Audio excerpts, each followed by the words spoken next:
Association for democratic reforms ಎನ್ನುವ ಸಂಸ್ಥೆ 2023-2024ನೇ ಸಾಲಿನ ಶ್ರೀಮಂತ ಮುಖ್ಯಮಂತ್ರಿಗಳ ಪಟ್ಟಿಯನ್ನು ಬಿಡುಗಡೆ ಮಾಡಿದೆ.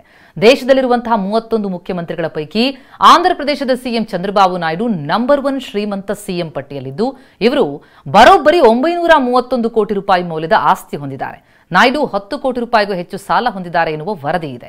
ಇನ್ನು ದೇಶದ ಅತ್ಯಂತ ಶ್ರೀಮಂತ ಸಿಎಂಗಳ ಪಟ್ಟಿಯಲ್ಲಿ 2ನೇ ಸ್ಥಾನದಲ್ಲಿರೋದು ಅರುಣಾಚಲ ಪ್ರದೇಶದ ಪೆಮಾ ಖಂಡು ಒಟ್ಟು 332 ಕೋಟಿ ರೂಪಾಯಿ ಆಸ್ತಿಯನ್ನು ಹೊಂದಿದ್ದಾರೆ. ಹಾಗೆ 3ನೇ ಸ್ಥಾನದಲ್ಲಿರೋದು ನಮ್ಮ ಕರ್ನಾಟಕದ ಸಿಎಂ ಸಿದ್ದರಾಮಯ್ಯ, ಅವರದ್ದು ಒಟ್ಟು 51 ಕೋಟಿ ರೂಪಾಯಿಗೂ ಹೆಚ್ಚು ಆಸ್ತಿ. ಖಂಡು ಅವರು 180 ಕೋಟಿ ರೂಪಾಯಿಗಳಷ್ಟು ಹೆಚ್ಚಿನ ಸಾಲ ಹೊಂದಿದ್ದಾರೆ. ಸಿದ್ದರಾಮಯ್ಯ ಅವರು 23 ಕೋಟಿ ಸಾಲವನ್ನು ಹೊಂದಿದ್ದಾರೆ. ಟಾಪ್ 3 ಶ್ರೀಮಂತ ಮುಖ್ಯಮಂತ್ರಿಗಳು ಯಾರ್ಯಾರು ಅನ್ನೋದನ್ನ ನೋಡ್ತಾ ಇದ್ದೀವಿ. ಆಂಧ್ರ ಸಿಎಂ ನಂಬರ್ 1, ಅರುಣಾಚಲ ಪ್ರದೇಶದ ಮುಖ್ಯಮಂತ್ರಿ 2ನೇ ಸ್ಥಾನದಲ್ಲಿದ್ದರೆ ಸಿಎಂ ಸಿದ್ದರಾಮಯ್ಯ 3ನೇ ಸ್ಥಾನದಲ್ಲಿದ್ದಾರೆ.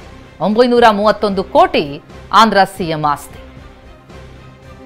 ಇದರ ಜೊತೆಗೆ ಬಡ ಮುಖ್ಯಮಂತ್ರಿಗಳ ಪಟ್ಟಿ ಕೂಡ ಬಿಡುಗಡೆಯಾಗಿದೆ. ಮಮತಾ ಬ್ಯಾನರ್ಜಿ ಮೊದಲ ಸ್ಥಾನದಲ್ಲಿದ್ದು ಅವರ ಬಳಿ ಇರೋದು ಕೇವಲ 15 ಲಕ್ಷ ರೂಪಾಯಿ ಆಸ್ತಿಯನ್ನು ವರದಿ ಇದೆ. ಇನ್ನು ಮಮತಾ ಬಳಿಕ ಜಮ್ಮು ಕಾಶ್ಮೀರದ ಸಿಎಂ ಒಮರ್ ಅಬ್ದುಲ್ಲಾ 55 ಲಕ್ಷ ರೂಪಾಯಿ ಮೌಲ್ಯದ ಆಸ್ತಿ ಹೊಂದಿದ್ದು ದೇಶದಲ್ಲಿ 2ನೇ ಬಡ ಸಿಎಂ ಆಗಿದ್ದಾರೆ. 18 ಕೋಟಿಯೊಂದಿಗೆ ಪಿಣರಾಯಿ ವಿಜಯನ್ 3ನೇ ಸ್ಥಾನದಲ್ಲಿದ್ದಾರೆ. ಬಡ ಮುಖ್ಯಮಂತ್ರಿಗಳ ಲಿಸ್ಟ್ ನೋಡ್ತಾ ಇದ್ದೀವಿ. ಆಗಲೇ ಶ್ರೀಮಂತ ಸಿಎಂಗಳ ಲಿಸ್ಟ್ ನೋಡಿದ್ವಿ. ಇನ್ನು ಬಡ ಸಿಎಂಗಳ ಲಿಸ್ಟ್ನಲ್ಲಿ ಮೊದಲನೇ ಸ್ಥಾನದಲ್ಲಿರೋದು ಮಮತಾ ಬ್ಯಾನರ್ಜಿ, 15 ಲಕ್ಷ ರೂಪಾಯಿ ಆಸ್ತಿ. ಜಮ್ಮು ಕಾಶ್ಮೀರದ ಸಿಎಂ ಒಮರ್ ಅಬ್ದುಲ್ಲಾ 2ನೇ ಸ್ಥಾನದಲ್ಲಿದ್ದಾರೆ, 55 ಲಕ್ಷ ರೂಪಾಯಿ ಹಾಗೂ 1 ಕೋಟಿ ಆಸ್ತಿಯ ಒಡೆಯ ಪಿಣರಾಯಿ ವಿಜಯನ್, ಕೇರಳದ ಮುಖ್ಯಮಂತ್ರಿ 3ನೇ ಸ್ಥಾನದಲ್ಲಿದ್ದಾರೆ. ಇವು 3 ಬಡ ಮುಖ್ಯಮಂತ್ರಿಗಳು ಅನ್ನುವಂತಹ ಲಿಸ್ಟ್ ಅಲ್ಲಿರೋದು.